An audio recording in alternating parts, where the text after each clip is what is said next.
जय Hind to all of you. मैं अंकित राजपूत आप सभी का आपके अपने YouTube channel perfect coaching centre में स्वागत करता हूं। आशा है कि आप सभी स्वस्थ होंगे और मन लगाकर पढ़ रहे होंगे।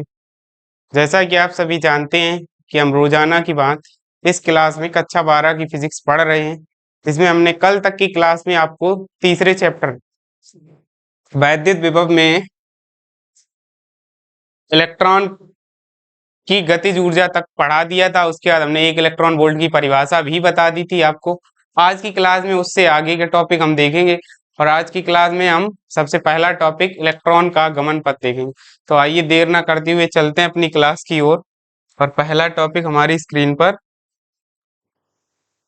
लिख रखा है, एक समान वैद्युत क्षेत्र में आवेशित कण इलेक्ट्रॉन का गमन पथ। आप लोग हेडिंग डाल लीजिए, एक समान वैद्युत क्षेत्र में आवेशित कण इलेक्ट्रॉन का गमन पथ। उसके बाद इसमें एक चित्र बना लीजिए आप लोग, छोटा सा है तो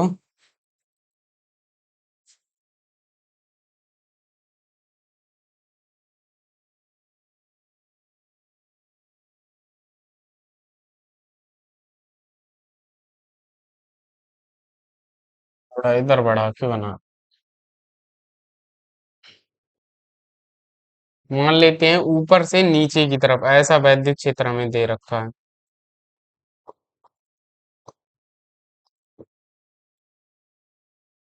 इस साइड मान लेते हैं धनात्मक आवेश है और इस साइड ऋण ऋण ऋण। ये रही हमारी एक्स एक्सिस और ये रही वाई एक्सिस। मान लेते हैं यहाँ से कोई इलेक्ट्रॉन, एक आवेशित कण है इलेक्ट्रॉन, जो यहाँ से इसमें प्रवेश करता है वैद्युत क्षेत्र में और ऐसे करके उसका गमन पथ हो जाता है। तो आप लोग ये चित्र बना लीजिए, वाई एक्स, हाँ ठीक है, ये चित्र बना लीजिए आप लोग। और इसमें वैद्युत क्षेत्र प्लस से माइनस की ओर होता ही आप लोग जानते ही हैं, तो वेक्टर ई की डायरेक्शन इस तरफ रहेगी। बना लीजिए चित्र, बन गया होगा। इसके बाद देखिए भाषा इसकी समझिए। जब कोई आवेशित कण या किसी भी प्रकार का आवेशित कण हो, जरूरी नहीं इलेक्ट्रॉन ही हो, तो जैसे ही हम उसे वैद्युत क्षेत्र में प्रवेश कराएंगे, तो चूंकि वो कैसा कण है, आवेशित कण है, तो वैद्युत क्षेत्र में आवेशित कण के ऊपर क्या लगने लगे, अपने आप से ही एक वैद्युत बल आरोपित होने लगता है। और वो वैद्युत बल हम कल भी आपको बताया था, F बराबर क्या हो जाएगा, जो आवेश होगा Q और इंटू वैद्युत क्षेत्र का जो परिमाण होगा उसका गुणा कर देंगे, तो वैद्युत बल उत्पन्न हो जाता उतने। तो यहाँ भी वही सेम होगा। अब चूंकि आवेशित कण के ऊपर बल लगने लगा है, तो बल के कारण जहां बल होता है वहां त्वरण भी होता है, तो उस कण के ऊपर क्या हो जाएगा, एक त्वरण भी उत्पन्न हो जाएगा। तो आइए देखते हैं, अपने आर्टिकल की तरफ चलते हैं। तो क्या लिखा है, माना इलेक्ट्रॉन जिस पर आवेश माइनस ई है, तो हमने ये दिखा भी दिया माइनस ई आवेश है, एक्स अक्ष के अनुदिश v वेग से इस साइड, ये रही एक्स एक्सिस हमने बताया, तो एक्स अक्ष के अनुदिश इस साइड किस वेग से, v वेग से वैद्युत क्षेत्र में प्रवेश करता है। वैद्युत क्षेत्र में इसने v वेग से प्रवेश किया। माना वैद्युत क्षेत्र E की दिशा बाई अक्ष की ऋण दिशा, ऊपर की तरफ बाई अक्ष है तो इसकी ऋण दिशा क्या हुई, नीचे की ओर, बाई अक्ष की ऋण दिशा में नीचे की ओर दिष्ट है। तब वैद्युत क्षेत्र E के कारण बाई अक्ष के अनुदिश इलेक्ट्रॉन पर लगने वाला बल, तो यहां से F बराबर क्या हो जाएगा, E इंटू ई, क्योंकि इलेक्ट्रॉन का आवेश क्या हमें दे रखा है, स्मॉल e दे रखा है। उसके बाद अब यहां से क्या हो जाएगा, एक्स अक्ष के अनुदिश, अभी बाई अक्ष के अनुदिश लग रहा है इसके ऊपर बल, अब एक्स अक्ष के अनुदिश, तो एक्स अक्ष के अनुदिश क्या हो जाएगा, एक्स अक्ष के अनुदिश, एक्स अक्ष के अनुदिश इलेक्ट्रॉन पर लगने वाला बल, लगने वाला बल, तो ये बल क्या हो जाएगा, मान लेते हैं एफ डैश। अब देखिए एक्स अक्ष के अनुदिश वैद्युत क्षेत्र की क्या है, का परिमाण शून्य है, क्योंकि पूरा पूरा वैद्युत क्षेत्र वाई अक्ष के अनुदिश है, तो एक्स अक्ष के अनुदिश क्या होगा, कोई भी बल कार्य नहीं करेगा। तो यहां से क्या हो जाएगा, E इंटू जीरो, यानी एफ डैश बराबर हमारा क्या आ जाएगा, जीरो हो जाएगा। अब चूंकि क्या इसके ऊपर एक बल लग रहा है, तो इस बल के कारण क्या होगा, इस इलेक्ट्रॉन के ऊपर क्या एक त्वरण उत्पन्न हो जाए, तो बल F के कारण इलेक्ट्रॉन पर उत्पन्न त्वरण। अब ये त्वरण क्या होगा, ए बराबर एफ अपॉन एम, तो इम्प्लाइज ए बराबर एफ कितना है हमारा, ई इंटू ई, तो ई इंटू ई अपॉन स्मॉल एम कितना त्वरण हो जाएगा, ई इंटू ई अपॉन स्मॉल एम हो जाएगा। अब मान लेते हैं इलेक्ट्रॉन का एक्स अक्ष की दिशा में, हमने पहले ही बताया क्या है, वेग v है। अब वेग दिया दे रखा है, हमने एक वेग दिया होगा तो निश्चित ही वेग दिया होगा, तो वेग v है तथा त्वरण क्या है, शून्य है। मान लेते हैं कि एक्स अक्ष की दिशा में इलेक्ट्रॉन का वेग क्या है, v तथा त्वरण शून्य है। तो उसके बाद तो एक्स अक्ष के अनुदिश स्मॉल t समय में इलेक्ट्रॉन द्वारा चली गई दूरी, तो यहां से क्या हो जाए, देखो माना एक्स अक्ष के अनुदिश, कैपिटल एक्स बनाना, एक्स अक्ष के अनुदिश के अनुदिश इलेक्ट्रॉन का वेग, इलेक्ट्रॉन का वेग क्या है, स्मॉल v uv वाली, तथा त्वरण क्या हो जाएगा, शून्य, तथा त्वरण शून्य है। तब स्मॉल t समय में इलेक्ट्रॉन द्वारा तय की गई दूरी, इलेक्ट्रॉन द्वारा तय की गई दूरी, तो मान लेते हैं स्मॉल एक्स बराबर, अब दूरी बराबर क्या होता है, चाल, दूरी बराबर चाल गुणे समय, तो एक्स बराबर बी इंटू क्या हो जाए, स्मॉल टी। अब इसे आप लोग क्या डाल देना, समीकरण एक डाल दीजिएगा यहाँ से, इसे आप लोग समीकरण एक डाल दीजिए, उसके बाद यहाँ तक नोट कीजिए, आगे फिर देखते हैं।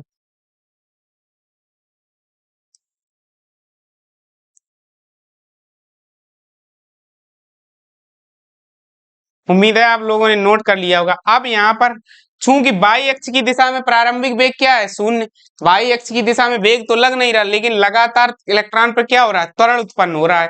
तो यहाँ पर आप लोग फिर से लिखेंगे भाषा, चूंकि, ऐसे करके लिख दीजिए, चूंकि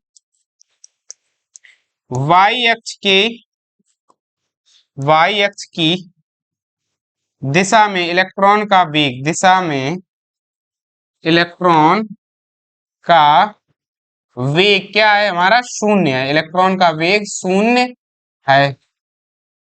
अब इलेक्ट्रॉन का वेग शून्य है, शून्य ऐसे कर ली, शून्य, तथा त्वरण कैपिटल ए है, तब कण द्वारा,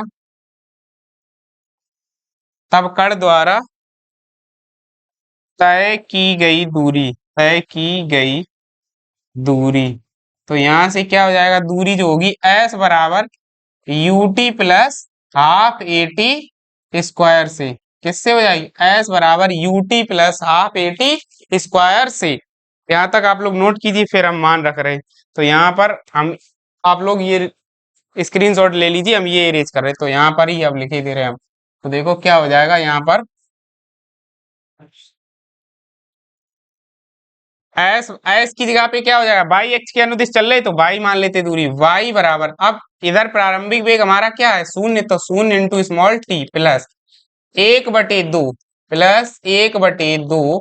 अब ए की जगह हमने त्वरण क्या बताया, लगेगा e into capital E upon small m, half a t square, और टी की जगह पे अभी हमने क्या निकाल के दिया था, स्मॉल टी बराबर समीकरण एक में क्या आया था, v इंटू टी, और इसका क्या हो जाएगा, हाफ ए टी स्क्वायर, यही है हाफ ए टी स्क्वायर।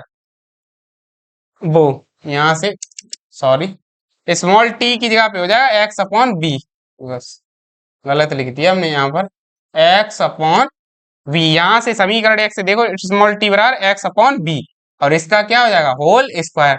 तो जब हम इसे और हल करेंगे तो बाई बराबर हमारा देखो क्या, ये तो शून्य हो जाएगा पहला वाला टर्म, ये आ जाएगा 1/2 ई इंटू ई अपॉन वी इंटू यम, और इसे एक ब्रैकेट में इंटू एक्स स्क्वायर। तो देखो यहां से y बराबर क्या आया, हमारा समीकरण निकल के आया, इसे समीकरण 2 डाल देना, तो y बराबर 1/2 ई इंटू ई अपॉन वी अपॉन एम, वो ई इंटू ई अपॉन वी इंटू एम और इंटू एक्स स्क्वायर। अब ये समीकरण कैसे रूप का है, पहले तो आप लोग यहाँ तक नोट कर लीजिए, नोट कर लिया आपने। अब यहां से देखिए y बराबर ई यहाँ नीचे ये भी इरेज कर रहे हैं, यहाँ पर हम कुछ लिखना चाह रहे हैं। तो सबसे पहले यहाँ से ये जो समीकरण है y बराबर किसके रूप का है, 4ax, y बराबर 4ax² के रूप का। तो ऐसी समीकरण की किसकी समीकरण लिख रखी है, ये समीकरण पैराबोला की लिख रखी है। चूंकि इलेक्ट्रॉन को जब हमने हल किया, इलेक्ट्रॉन को वैद्युत क्षेत्र में प्रवेश कराने के बाद हल किया, तो उसकी समीकरण किसके रूप की आई, एक पैराबोला के रूप की आई। तो एक समान वैद्युत क्षेत्र में आवेशित कण ओब्लिक इलेक्ट्रॉन, या तो कोई आवेशित कण हो या इलेक्ट्रॉन, तो इलेक्ट्रॉन की गति कैसी होती है, शर्त यही है वैद्युत क्षेत्र क्या होना चाहिए, एक समान। तो एक समान वैद्युत क्षेत्र में आवेशित कण का जो गमन पथ होता है वो कैसा होगा, परवलयाकार, क्योंकि जो इक्वेशन आ रही है वो कैसी आ रही है, परवलय के जैसी आ रही है। देखिए ई इलेक्ट्रॉन का आवेश है, फिक्स होगा, कैपिटल ई, वैद्युत क्षेत्र वो एक समान है ही, वेग हमने निश्चित दिया होगा, इलेक्ट्रॉन का द्रव्यमान निश्चित होता ही 1/2 निश्चित, तो ये पूरी एक निश्चित राशि हो गई, तो ये 4a यहाँ भी कांस्टेंट राशि ही होती है। तो y बराबर 1/2 ई इंटू ई upon V m into x²। तो ये दी गई समीकरण या समीकरण 2 एक पैराबोलिक समीकरण है, इसलिए एक समान वैद्युत क्षेत्र में इलेक्ट्रॉन का गमन पथ कैसा होता, परवलयाकार होता है। एक बार फिर आप लोग समझ लीजिए, सबसे पहले क्या करेंगे, माना कि कोई आवेशित कण इलेक्ट्रॉन एक समान वैद्युत क्षेत्र में जो y अक्ष की ऋण दिशा में नीचे की ओर हमने चित्र में दिखा रखा है, नीचे की तरफ दिष्ट है, तो इसमें हमने एक वेग एक यूवी वाली वेग, माना कोई आवेशित कण जैसे कि इलेक्ट्रॉन एक समान वैद्युत क्षेत्र जो y अक्ष की दिशा में अनुदिश है को x अक्ष के अनुदिश v वेग से वैद्युत क्षेत्र में प्रवेश कराया हमने, जैसे ही तो y अक्ष के अनुदिश वो x अक्ष के अनुदिश v वेग से इसमें इसने प्रवेश किया, जैसे ही इस चित्र में दिख भी रहा है आपने, तब इसके ऊपर क्या लगेगा, चूंकि ये आवेशित कण है और एक समान वैद्युत क्षेत्र में प्रवेश कर रहा है, तो इसके ऊपर वैद्युत क्षेत्र के कारण क्या लगने लगेगा, एक बल कार्य करने लगेगा। तो बल क्या होगा, बल हमने बताया F बराबर क्या हो जाएगा, E इंटू ई, वैद्युत क्षेत्र के कारण। और ये लगेगा क्यों, जो कि y अक्ष के अनुदिश हमने क्या मान रखा, वैद्युत क्षेत्र, परंतु अब x अक्ष के अनुदिश इलेक्ट्रॉन पर लगने वाला बल निकालेंगे, तो x अक्ष के अनुदिश वैद्युत क्षेत्र का परिमाण क्या है, 0 है। तो इस वजह से इलेक्ट्रॉन पर क्या बल, कोई बल नहीं कार्य करेगा। परंतु अब इलेक्ट्रॉन पर, चूंकि इलेक्ट्रॉन पर बल लग रहा है y अक्ष के अनुदिश, तो बल के कारण क्या होगा, एक त्वरण उत्पन्न होगा। तो इलेक्ट्रॉन पर लगने वाला त्वरण m a बराबर क्या हो जाएगा, F अपॉन m हो जाएगा। तो ये F की जगह पर क्या रख देना, E इंटू ई, यानी वैद्युत बल अपॉन m। तो त्वरण कितना हो जाएगा, E इंटू ई अपॉन स्मॉल m। अब यहाँ तक हो गया। उसके बाद अब माना कि इलेक्ट्रॉन x अक्ष के अनुदिश v वेग से जा रहा है। अब चूंकि हमने वेग निश्चित दे दिया है, हमने जो वेग दिया वो एक निश्चित वेग ही तो दिया होगा, तो इलेक्ट्रॉन के ऊपर x अक्ष के अनुदिश कोई त्वरण कार्य नहीं कर रहा होगा। इस स्थिति में x अक्ष के अनुदिश स्मॉल t सेकंड में कण द्वारा चली गई दूरी या इलेक्ट्रॉन द्वारा चली गई दूरी, तो x बराबर क्या आ जाएगा, चाल गुणे समय, दूरी बराबर क्या होता है, चाल गुणे समय। तो यहाँ से स्मॉल t बराबर क्या आ जाएगा, x अपॉन बी। अब उसके बाद इसे समीकरण 1 बनाने के बाद फिर हमने क्या किया, उसके बाद जब इतना हमने निकाल लिया, तो अब y अक्ष के अनुदिश भी कण पर कुछ ना कुछ त्वरण कार्य कर रहा होगा, क्योंकि लगातार वैद्युत क्षेत्र में प्रवेश करने के बाद कण ऊपर की तरफ ही बढ़ रहा है। तो y अक्ष के अनुदिश वेग तो 0 था, लेकिन कण पर त्वरण एक कार्य कर रहा था, इसलिए स्मॉल t समय में y अक्ष के अनुदिश चली गई दूरी हम गति के द्वितीय समीकरण s बराबर ut plus half at square से, तो यहाँ पर s की जगह पे y अक्ष के अनुदिश जा रहे तो y दूरी मान लेते हैं, और प्रारंभिक वेग कण का क्या रहा होगा, 0, यानी इलेक्ट्रॉन का 0, तो ये पद 0 हो जाए 1/2। अब a की जगह हमने E इंटू ई अपॉन स्मॉल m निकाल लिया था त्वरण, इंटू t की जगह पर हमने समीकरण 1 से क्या निकाला, x अपॉन v। तो जो दी गई इक्वेशन जो निकल के आई वो एक पैराबोलिक इक्वेशन के रूप में है। अतः हम कह सकते हैं ये कि एक समान वैद्युत क्षेत्र में आवेशित कण इलेक्ट्रॉन की गति जो होगी, एक समान वैद्युत क्षेत्र में आवेशित कण इलेक्ट्रॉन का गमन पथ जो होगा वो कैसा होगा, परवलयाकार होगा। उम्मीद है आप लोगों को ये आर्टिकल भी समझ में आया होगा, नोट कर लीजिए। आप लोग चलते हैं नेक्स्ट स्लाइड पर।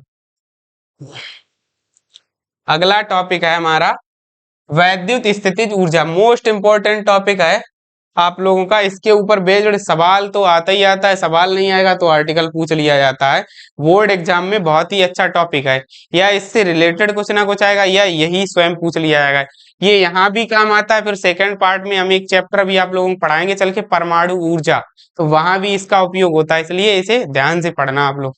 तो पहले तो इसकी वही देख लीजिए कि परिभाषा क्या होगी। एक चित्र बना लीजिए पहले तो। हम्म,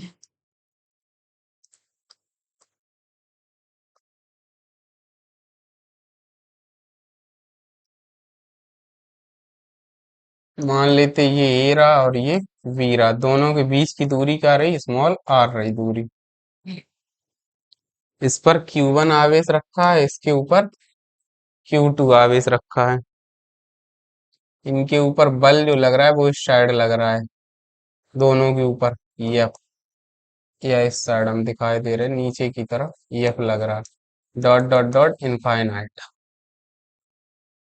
बस आप लोग ये चित्र बना लीजिए, उसके बाद भाषा लिखिए। सबसे पहले परिभाषा ही इसकी देख लिए, क्या है, दो या दो से अधिक, दो भी हो सकते हैं, दो से अधिक भी, दो या दो से अधिक आवेशों के निकाय की स्थितिज ऊर्जा, दो या दो से अधिक आवेशों के निकाय की स्थितिज ऊर्जा उस कार्य के बराबर होती है। दो या दो से अधिक आवेशों के निकाय की स्थितिज ऊर्जा उस कार्य के बराबर होती है जो कि उन आवेशों को अनंत दूरी से परस्पर निकट लाकर निकाय की रचना करने में किया जाता है। क्या बताई परिभाषा हमने, दो या दो से अधिक बिंदु आवेश, मान लेते हैं कोई, ये रहे दो आवेश, ये रहा Q1, ये रहा Q2, और इनके बीच की दूरी क्या है, अनंत है। इन्हें उठाकर, इन आवेशों के बीच की दूरी हमें नहीं पता है कितनी है कितनी नहीं, तो दो या दो से अधिक आवेश, अभी तो हमने दो ही मान लेते हैं कि कोई दो आवेश ये रहे, तो इन दो आवेशों के बीच की स्थितिज ऊर्जा क्या होती है, दो या दो से अधिक आवेशों के किसी निकाय की वैद्युत स्थितिज ऊर्जा किस कार्य के बराबर, उस कार्य के बराबर होती है जो कि उन आवेशों को अनंत से परस्पर निकट लाकर, अनंत पर रखे हैं, उन्हें उठाकर बिल्कुल पास पास लाकर एक निश्चित दूरी देने में, एक निश्चित दूरी मान लेते स्मॉल आर देने में जितना कार्य करना पड़ेगा उसके बराबर होती है। समझ गए, एक निश्चित दूरी तक रखने में या परस्पर निकट लाकर निकाय की रचना में किया जाता है। बस ये रहा, तो यहां से मान लेते हैं क्या रहा, माना कि कोई दो आवेश क्या है, Q1 तथा Q2 है, उनके बीच की दूरी क्या है, स्मॉल r है। तब अब यहां से देखो, वही सेम सेम सी चीजें हैं बिल्कुल, जो आगे पीछे करते रहे भाई यहाँ भी करेंगे। तो बस यहाँ पर क्या है, यहां से आप लोग लिखेंगे, माना दो बिंदु आवेश Q1 व Q2 परस्पर स्मॉल r दूरी पर स्थित है, तब Q1 आवेश से, Q1 आवेश से स्मॉल r दूरी पर स्थित किसी बिंदु V पर वैद्युत विभव, अब क्या हो जाएगा, हमने बिंदु आवेश के कारण विभव आप लोगों को बता ही रखा है, तो इसके कारण विभव जो उत्पन्न होगा उसे हम लोग मान लेते हैं V। तो V बराबर यहां से क्या हो जाएगा, 1/4 पाई एप्सिलॉन नॉट इंटू, और इस आवेश क्या है हमारा, Q1 बटे स्मॉल r, और वोल्ट। नोट कर लीजिए आप लोग। अब यहाँ पे क्या लिखेंगे, वही कल जो लिखा था, परंतु वैद्युत विभवांतर की परिभाषा अनुसार, परंतु वैद्युत विभवांतर की परिभाषा अनुसार, अब वैद्युत विभवांतर की परिभाषा अनुसार बिंदु आवेश Q2 को अनंत से वैद्युत क्षेत्र के किसी बिंदु V तक, यहां क्या लिखेंगे, वैद्युत विभवांतर की परिभाषा अनुसार बिंदु आवेश Q2 को अनंत से वैद्युत क्षेत्र के किसी बिंदु, अनंत से वैद्युत क्षेत्र के किसी बिंदु तक लाने में किया गया कार्य W बराबर क्या हो जाएगा, Q2 इंटू वी। कार्य बराबर हमने आपको बताई थी परिभाषा वैद्युत विभव की, V बराबर क्या होता है, W अपॉन Q। तो वहीं से हमने कार्य बराबर क्या लिख दिया, आवेश तथा उसके उस बिंदु पर उत्पन्न वैद्युत विभव। तो बस यहाँ से W बराबर Q इंटू वी हो जाएगा। अब यहाँ पर क्या करना, V का मान रख दो। तो W बराबर क्या हो जाएगा, 1/2 4 पाई एप्सिलॉन नॉट, V का मान रख रहे हैं, into Q1 upon small r, और इंटू यहाँ से क्या हो जाएगा Q2। तो यहाँ से अगर हम ओवरऑल लिखना चाहें, W बराबर क्या आ जाएगा, 1/4 pi epsilon not into Q1 Q2 बटे स्मॉल r। कितना कार्य आ जाएगा, उसको उठाकर यहाँ तक लाने में W बराबर 1/4 pi epsilon not into Q1 Q2 बटे स्मॉल r। यहाँ तक आप लोग नोट कर लीजिए, और कार्य है तो इसका मात्रक क्या होगा, जूल। यहाँ तक नोट कर लीजिए। अब यहाँ से क्या हो जाएगा, हमने क्या परिभाषा आप लोगों को बताई है, आप लोग परिभाषा देख भी रहे, खुद भी दिख रहा हो कि यह कार्य जो इन आवेशों को अनंत से उठाकर परस्पर निकट लाकर एक निकाय की रचना करने में किया जाता है, यही क्या होता है, स्थितिज ऊर्जा। तो यह कार्य W ही, क्या लिख देंगे, यह कार्य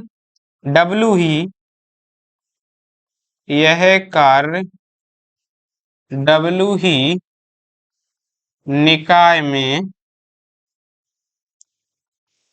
वैद्युत स्थितिज ऊर्जा के रूप में संचित हो जाएगा, वैद्युत स्थितिज ऊर्जा के रूप में संचित हो जाएगा। तो यहां से U बराबर किसके हो जाएगी, W के बराबर 1/4 pi epsilon not into Q1 Q2 बटे स्मॉल r। कितनी आ जाएगी, वैद्युत स्थितिज ऊर्जा का फार्मूला क्या होगा, U बराबर 1/4 pi epsilon not into Q1 Q2 upon small r। उम्मीद है आप लोगों को समझ में आया होगा, नोट कर लीजिए।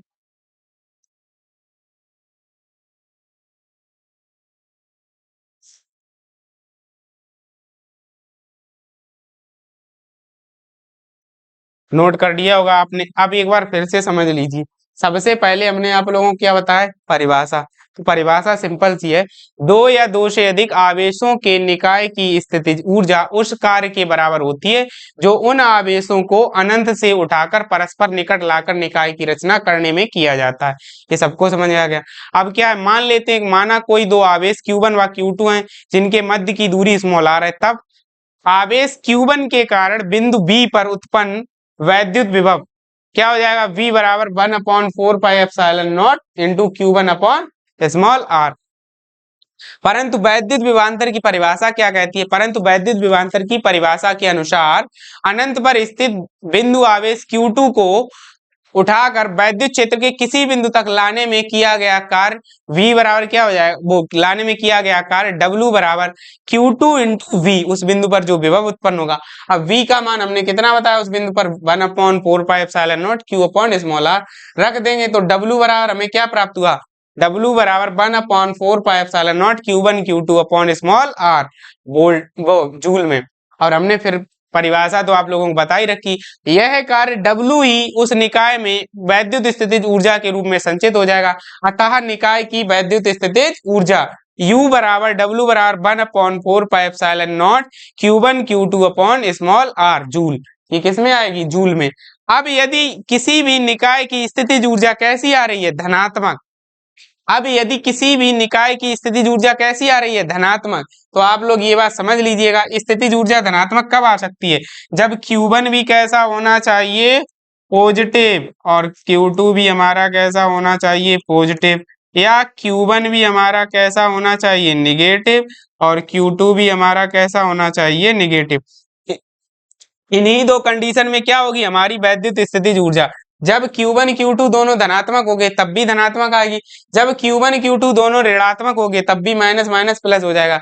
इन्हीं दो स्थितियों में धनात्मक आ सकती है। तो इस स्थिति में क्या बताना चाह रहे हैं हम कि इनके बीच जो आवेश होंगे इनके बीच कैसा बल कार्य करेगा, सजातीय आवेश के कारण हमने बता रखा है प्रतिकर्षण का बल कार्य करता है। तो सजातीय आवेशों के कारण यानी कि जब धनात्मक स्थितिज ऊर्जा होगी तो इन दोनों के मध्य प्रतिकर्षण बल कार्य करेगा, और जब ये वैद्युत स्थितिज ऊर्जा ऋणात्मक होगी तो इनके मध्य आकर्षण बल कार्य करेगा, और जब इनके मध्य आकर्षण का बल कार्य करेगा अर्थात जिस निकाय की स्थितिज ऊर्जा जितनी अधिक ऋणात्मक होती है, जिस निकाय की स्थितिज ऊर्जा जितनी अधिक ऋणात्मक होती है वह निकाय उतना ही अधिक स्थायी होता है। यानी कि अगर ऋणात्मक यानी एक प्लस एक माइनस का आवेश होगा, इन दोनों के मध्य स्थितिज ऊर्जा कैसी आएगी, ऋणात्मक। तो जो निकाय की स्थितिज ऊर्जा जितनी ही अधिक ऋणात्मक होगी वह निकाय उतना ही अधिक स्थायी होगा। उम्मीद है आप लोगों को ये आर्टिकल भी समझ में आया होगा।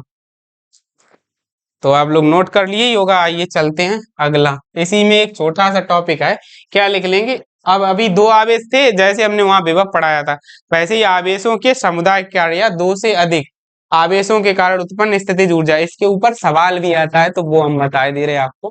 तो एक छोटा सा चित्र बना लीजिए, पहले तो हेडिंग ही डाल लीजिए, यहीं पर कराए दे रहे वो भी हम।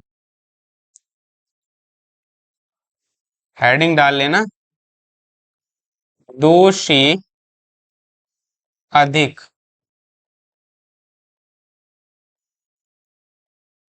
आवेशों के कारण निकाय की स्थितिज ऊर्जा। अब मान लेते कि कोई एक त्रिभुज रहा, तो इसे मान लेना ए रहा, ये अगर रहा बी तो ये क्या हो जाएगा सी। मान लेते हैं यहाँ माइनस का Q2 रखा है और यहाँ पर प्लस का Q1 रखा है, और यहाँ पर क्या रखा है Q3 रखा हुआ है, ये भी माइनस का मान लेना आप लोग। इन दोनों के बीच की दूरी मान लेना R12 है, इसकी R23 है और इसकी R13 है। बस, तो इसके इनके कारण क्या वैद्युत स्थितिज ऊर्जा निकालनी है, तो सबसे पहले लिख लीजिए। तो यहां से हो जाएगा क्या,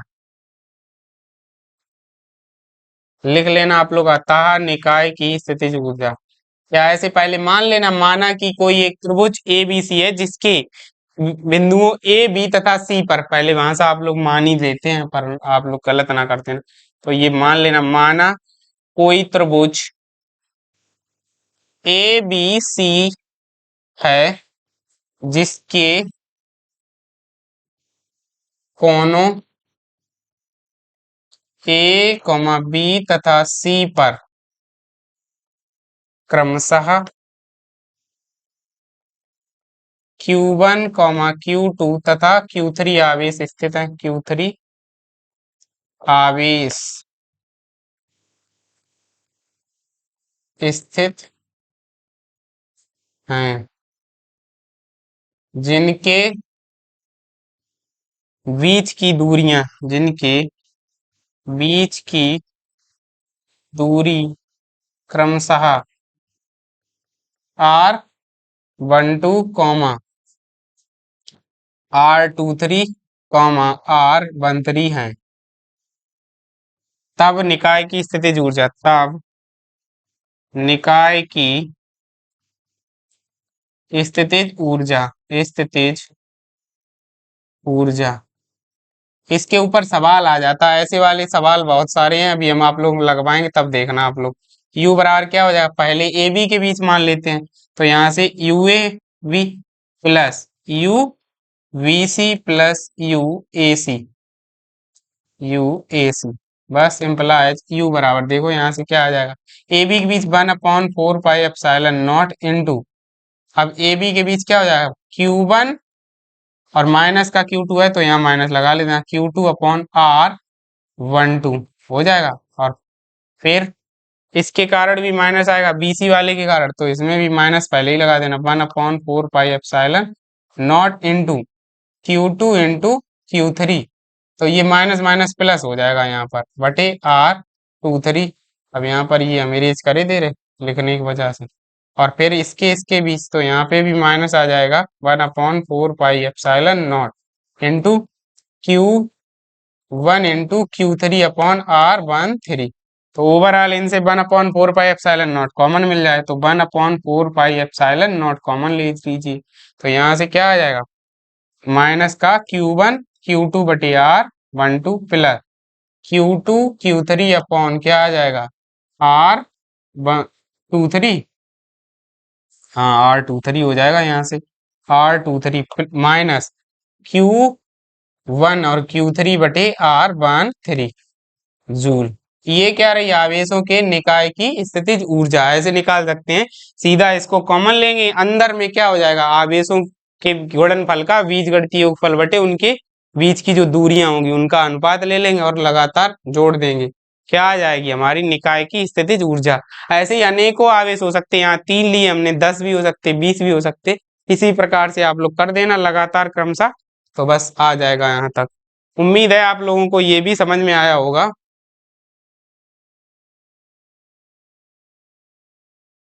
तो अब इस आज की क्लास के लिए बस इतना ही। अब कल की क्लास में इसमें एक ही आर्टिकल और बच रखा है, जो एक समान वैद्युत द्विध्रुव को वो वैद्युत द्विध्रुव एक समान वैद्युत क्षेत्र में वैद्युत द्विध्रुव को घुमाने में किया गया कार्य।